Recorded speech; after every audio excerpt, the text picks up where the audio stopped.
Hi everybody, it's Debbie from the Inspiration Station. I'm back today with another layout from the Dining Around the World Hop with Ginger's Corner. If you don't know what that is, there's a link below that will tell you where to go on the Facebook group to find out all about that. Also, in some of my previous videos, I went over that. This is a hop, and there are several creators taking part of it, so I have all of their links below in the description. Basically, what the hop is, what the challenge is we're given a country and a food from that country with a description, sort of a riddle type thing, and then a prompt of how we should create a page to go along with that. So today I'm going to be working on this dessert from Germany, which is a Black Forest cake, and I love Black Forest cake. So it tells what the cake is, and then it says, to earn your check for this meal, you must create a Valentine's layout using black paper as your background. You must also use red accents and embellishments on the page. For an extra entry into Germany, use real or faux stitching. Okay, well that's appropriate since we are in February and Valentine's Day is coming up. In fact, if I get this layout and video done, I hope to upload it for Valentine's, but we shall see. So we need a black background, and I've chosen this textured cardstock from the Color Vibe line from Simple Stories. That's going to be, and it's double-sided, one is solid and one has the dots, and I think I'm going to be using the dots. I also picked out a red cardstock, and then I found a couple of papers. I have a very old collection here from Doodlebug called Love Bugs, and I really like this paper here that has the love words on it. I don't think I'll be using the envelopes on that side. I think it's definitely going to be that one. And then there's this word search type of paper, and I started looking, and I spent way too much time doing the actual searching.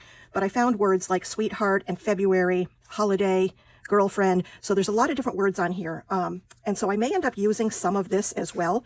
I haven't decided on that. What do I have here? Where are my photos? I lost my photos already. There they are. So the photos I'm going to be using are of my granddaughter, and she's got this cute little outfit that has a heart on it. Now, it's not red, but it does have the heart, so I think that'll work. It's pretty neutral. The color's pretty light on there, so I think it'll be fine with the red and black. I did go through my red box to find some embellishments, and I found a couple of washi tapes that could work. I don't know. I grabbed this plaid just because it was red and black. I don't know that it's going to make it on there, but we'll see. Then I have some puffy stickers and decorative brads from Simple Stories from their Sweet Talk line, and I'll probably end up using this Love You brad, maybe the February 14th. I don't know.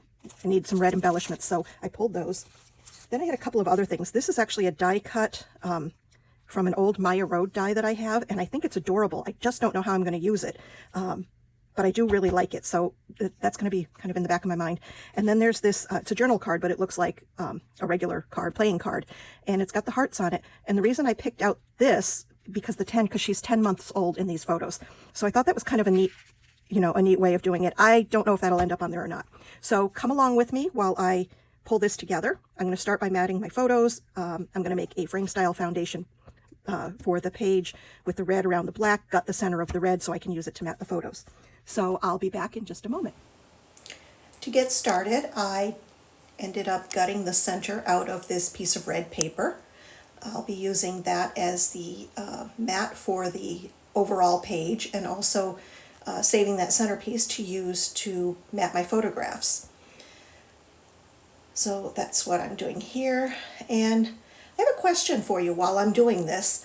When you're watching a process video like this, do you like to have the voiceover of the creator walking you through step by step, telling you what they're doing, or would you rather just have music playing? Some of these things that I have going on here really don't need an explanation. You can tell that I'm matting the photo. So sometimes I feel like I'm just kind of talking for no reason. I'm not a big fan of doing voiceovers, so I would rather just play the music, but I've also heard some people say they would rather not have music playing. So if you could leave a comment down below, let me know what you think. Do you like the chatter, or would you rather just have the music playing and watch what's being done? Okay, so what am I doing here? I always cut the stickers and things off of the sheets, especially when they're on clear background like this. That way I can lay them out on the page without actually having them sticking. Gives me a chance to see how they're going to look on the page. I did plan out my title, and okay, so here I felt like I needed something to add to the center of these photos. It was just this nice little line going across, but I felt like it didn't take up enough space on the top of the page. So I found a die from Sizzix, which was just a label die, and I ran it through an embossing folder, and it's really hard to see on camera. You might see it in the close-ups at the end, but the embossing folder has little hearts on it, which I thought was appropriate for Valentine's Day. You can see as I'm gluing this down, I took that, excuse me, that heart cutout, the die cut from Maya Road, and I cut it in half so that I could use it on both sides of the photos. Here I'm adding some foam. It's just Kids Fun foam.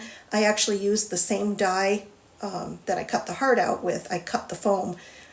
It just makes it nice and neat and doesn't stick out from behind or anything.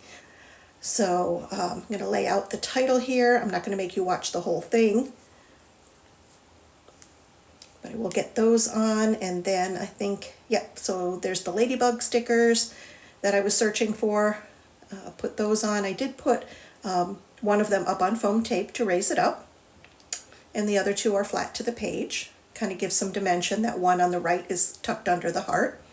And then I'm just going to add my finishing touches on here.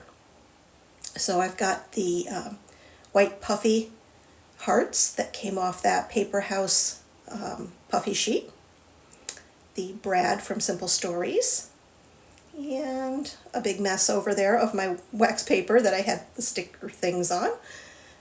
I'm going to get that February 14th on there, and I think that does it. So I'm back with my finished page. I did do a little bit of stuff off camera, strictly because my hands were extremely shaky today and I was struggling to get things glued down. You don't need to see that. So how I ended up was I found some more stickers. I searched everywhere because I wanted ladybug stickers, and I did finally find them. I have a die here that is from Little Bee, which is a company that's no longer in business, but they were for a short period of time. I think they were like a spin-off of EK Success, but they have these hearts with the stitching on them that I really like. Pulled out from my stash. I did a lot of stash diving actually on this, pretty much everything. This is an old set of puffy stickers from Paper House Creations. And then my alpha that I found was a Happy Holidays from Pink Fresh Studios. So that was a lot of stash diving. I went back and found all the little heart pieces that had fallen out of this die cut from Maya Road, and ended up gluing those on. I did use the February 14th. I did use the Brad that I had pulled out. And when I was all done, I ended up going back and adding a small row of stitching here. I think if I had planned it ahead of time, I might have put another row up here, but I had already glued everything down, so that's not happening. But I did get the stitching on there. So the challenge was to use a black background on a Valentine's page with red embellishments, and for extra credit, some stitching. So I think I did that, and it came out pretty nice, I think. Please let me know what you think down below in the comments. If you liked this, please give it a thumbs up. I look forward to seeing comments and likes. And if you haven't yet already subscribed, please do that. I will be back again with another layout shortly. I think I have 1 or 2 more for this challenge that I'll be putting together. So look for those coming up in the next week or 2. Have a great day.